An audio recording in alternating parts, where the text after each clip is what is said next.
هل ممكن يتكرر سيناريو 2016 وبعد ارتفاع الدولار ويتجاوز ال 19 جنيه ونص انه ينزل ل 14 جنيه ونص؟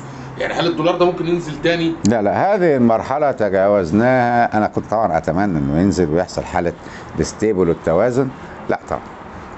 بص بيه، يعني أنت أول ما انطلقت من 8 جنيه الدولار لو تفتكر، ورحت لحاجز إن إحنا كنا بنتكلم وبدأ يكون إن إحنا بنقول إنه، وده اللي قلناه برضه ساعتها نتيجة الهندسة المالية، لكن قلنا إن هو يقدر يستقر عند 14. ما استقرش عند 14، استقر عند 16 ونزل 15 وطلع.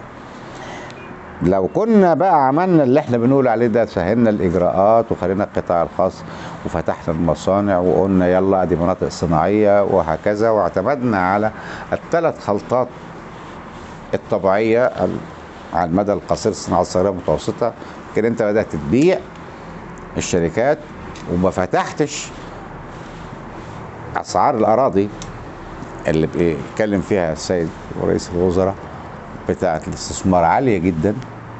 والدوله مش تاجرة اراضي، والاراضي مش للتجاره، اراضي للانتاج.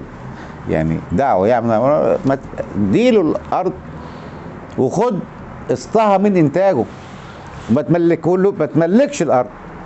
اديله الارض دي استصلاح زراعي، تمام، خد بيها ملوخيه، خد بيها باميه، خد بيها وديها وزاره الزراعه ونزلها عرض وطلب. ورشه خد منه انتاجه، صرفوا له، خد بيها، وفي الاخر ملكها له تخصيص، ما تملكهالوش، ما تديلوش تكلفه ارض عاليه. كل واحد شغل 2 3 نص الايدي العامله تبدا السوق يحصل له حاله من الدوران، رفع الانتاج النقابي.